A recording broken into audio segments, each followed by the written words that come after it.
All right, my name's shawnshawn. I sell art on shawnshawn.co, and today we're going to react to Michael James Smith. So Michael James Smith is, he does painting lessons, and so he's using his YouTube channel to kind of demonstrate his skill level. He's a high realist, almost hyper realist, I would say.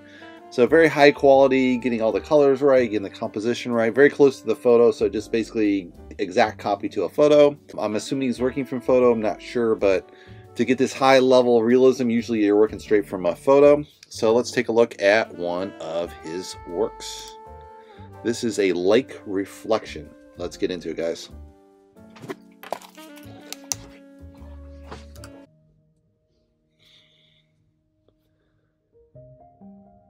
So it's obviously just time lapse, no words on top. He has a nice logo on the bottom, which is kind of cool. So I also do fast time lapse as well. I usually break it up in my videos to kind of talk what the process is. What I'm assuming here is he does his fast time lapse, and then in the lessons you're going to get the nice slow down, talk through how he does everything, color mixing, all that. So in this way, he's really demonstrating his skill level, but not giving you any of the secrets, so to say, just kind of showing you fast levels. So you're like, oh, that's kind of cool. Interesting is he kind of painted a preliminary background, but not really full. I would usually do kind of a full bake and then come back to it. So let's skip ahead. This is like 10 minutes, so we'll skip a little further. So he's just showing all the different layers of how he's working. So he's layering in the dark trees. Start with the dark, and then you do lighter tones on top. This is a really great way to work. As you can see, he's kind of using a little fan brush to get those little pinpoints of color. I've done that too, but not as well as he did. It's nice he's actually kind of this nice bright green, and a little bit of yellow to make it really pop. So you're doing kind of your really dark, a little bit lighter, a little bit lighter, a little bit lighter, and the lightest layer on top. So you get that really full color to come through on the trees. So a really nice technique. Let's skip ahead a little bit.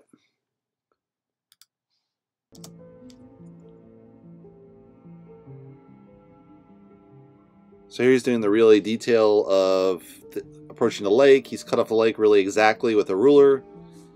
Oh my god, these ads are popping up everywhere.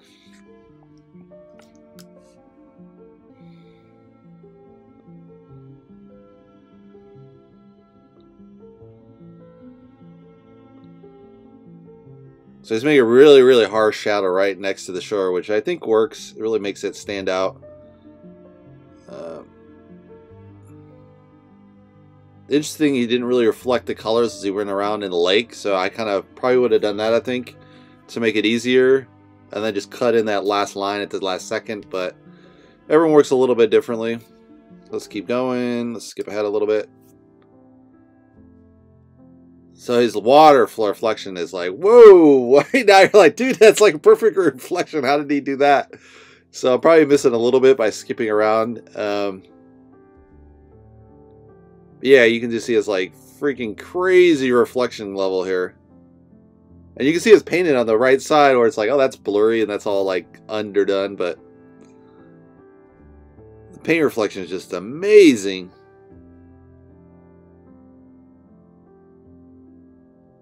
Got a really nice subtlety on the rock texture to really make it feel like a rock.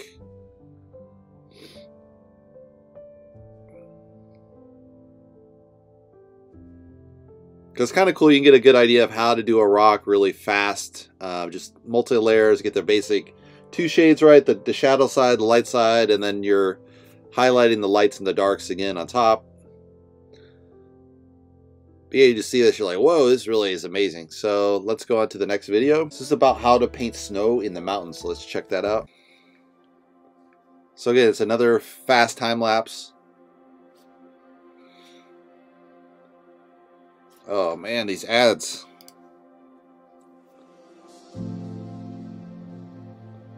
So just very subtle light blues, a little bit darker you get closer, but all blues basically.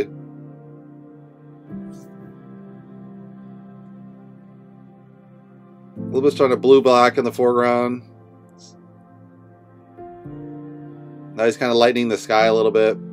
He has his logo on the bottom, which I don't think that's great. I would just do that at the end or talk through it and bring it up.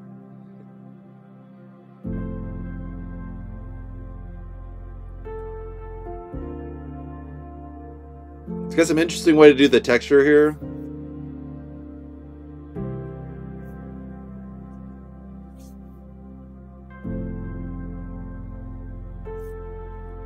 So you can see one of the things he's doing is a lot of people get that kind of texture right. They might get the blue and the white, but then he's kind of doing them just slightly off, so it's a lighter shade. So he's doing a lighter blue, a white that's not quite pure white. And so when he adds the highlights, he's adding that more closer to pure white, the more closer to darker blues, and really makes those shadow areas pop out a little more. Just makes a little details, makes a huge difference.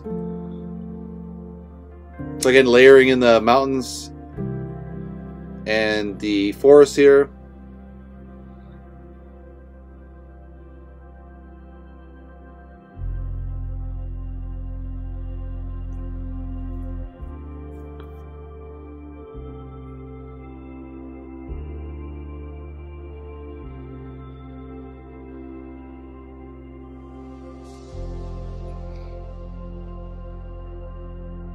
Yeah, it's interesting that closer one is really kind of this blues, but it makes sense. It's winter. You're not going to see much color range.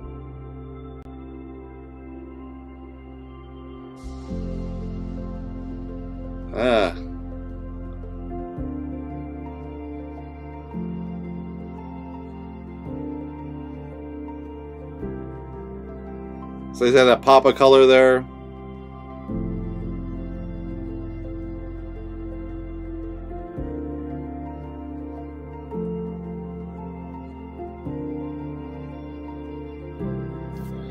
So again, you can see he's doing that multi-layering, the really dark on top, and then he's doing kind of a little bit the blue shadow, and then he's adding a lighter shadow on top of that, so you get that kind of variance in the shadow, which is very subtle, but it really makes that really strong difference versus a typical person that probably put the dark and then they just add white on top and call it a day. So this is a really subtle technique he's using.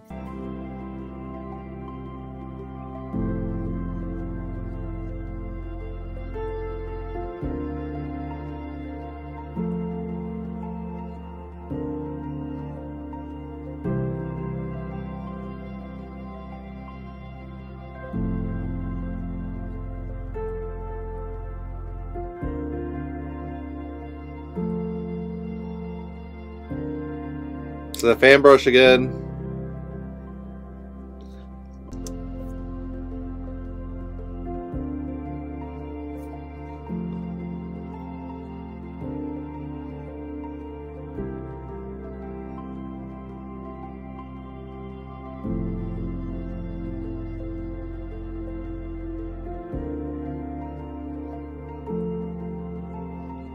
So really just that great understanding of how to layer the really dark. If you're going to pop up into those foreground layers, you just leave them, you do the foreground really well, and then you kind of add this really delicate tree branches popping through those areas to give it that really punch, and you preserve the under layers, but you kind of block in your basic shapes where you know it's going to block out completely, and then he's just layering that, you know, dark green, a little blue, you know, bluish white, and then you get a little bit lighter, and then a little bit, he has like about 3 different shades in the shadow, which makes a really amazing snow look here. Talk. Okay, no talking. So I think this could be so much better if he introduced himself in the beginning of each video, and then did a quick like, hey, this is my materials, and then boom, start the time lapse. I think what he's doing is he's just teasing you so that you will get the lessons. The lessons are obviously gonna be way better than this, but so you get a feel for what his real technique, but then you're like, he doesn't leave enough details so you know what's going on. So yeah, he's definitely pushing hard, I think, on the lessons without saying so. Let's go on to the next video. This one's about people, so let's see what that's about.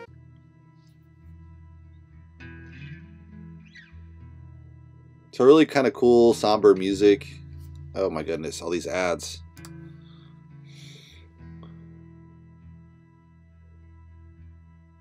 So he does this weird thing, I think, that most realist painters do, which is have a blurry background, which is a camera effect. So I don't know why they copy the camera effect.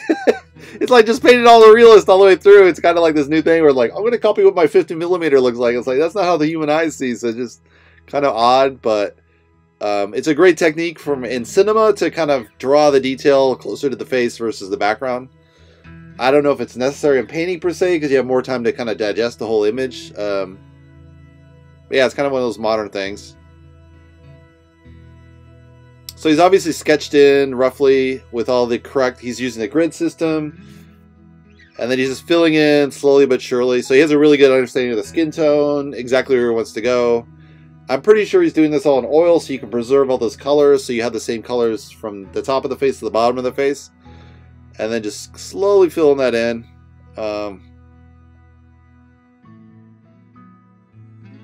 Yeah, he's got all those proportions right ahead of time, and then just carefully filling it in so you don't get too off, and then just, you know, playing with the colors, make sure those fills are right and the shades are right. It's interesting that he does the teeth black and then he kind of is filling them on top with a little bit of white later. But it would probably be an all full shadow so you wouldn't see the teeth that well. Let's skip ahead a little bit. So now he's doing a little bit more detailed. So again, he's kept that really blurry background, which is cool. It helps make the hair stand out with the really detailed hair follicles with a really fine tooth and the really, you can barely make out the hair, which is really amazing. But again, most of the hair is blocks, and there's just a few lines here and there to kind of make it pop, and that's really a trick with hair.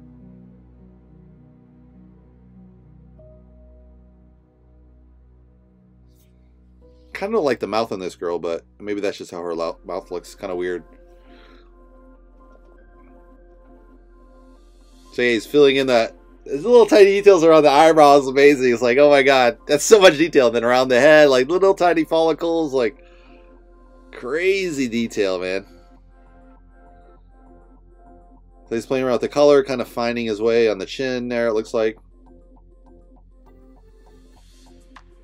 But it's weird, he's kind of going for a pixelated style a little bit on the skin tone, but maybe it's just, it'll come out better later. Let's see.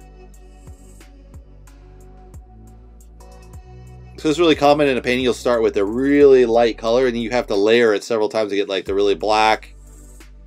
And then he's doing this amazing detail with the hair, just little tiny hair follicles kind of showing here and there. Most of it in shadow, but just a little bit of highlight here and there. So you get that feel of the hair is in shadow or in shade or in sunlight.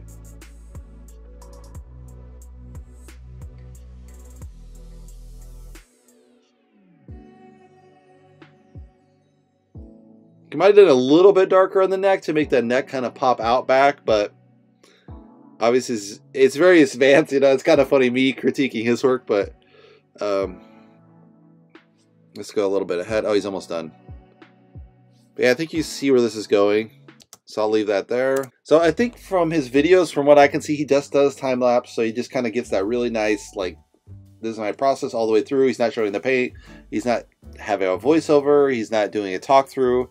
So I think he could really add a little bit more talk through, like, hey, this is where I'm starting, the shadows. Because you're showing it so fast, it's not going to make a difference, like, to show it versus in the lesson. So you get a little bit more meat on the bone, so to say. You can obviously see he's doing these great demos where you're like, oh my god, the quality is amazing.